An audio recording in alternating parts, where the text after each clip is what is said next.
There is depth to cuckoldry. It's rich. It has many layers. In Barry Lyndon, Sir Charles, who would rather be known as a cuckold than a fool, I'm a man who would rather be known as a cuckold than a fool. dies while angrily confronting his wife's boyfriend.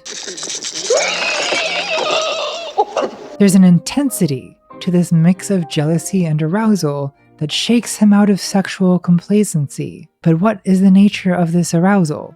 To answer that, we need to clarify the difference between cuckoldry and hot wifing. Now, if I were teaching in front of a class, I would write this on the blackboard: cuckoldry versus hot wifing. And I would underline it 3 times. Can anyone in the class tell me what is the difference between cuckoldry and hot wifing? That's right.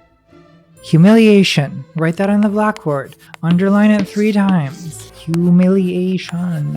The hot wife enthusiast, who those in the know refer to as a stag, is gratified by the very fact of other men desiring his wife. This suggests that there is something social, something collective about masculine desire. The man desires what other men desire because other men desire it. We see this with Bill, who in the first scene does not notice how hot his wife is. He needs other men to desire her first. This is called mimetic desire, desire that originates in imitation of other people's desire. Or in the case of hot wifing, it's desire intensified by an almost Freemasonic conspiracy of male desire. What differentiates the cuckold from the stag is that the stag does not feel humiliated by the sharing of his wife with other men. In fact, the stag may actually enjoy an increase in his homosocial standing as a result of other men desiring the woman he possesses. Whereas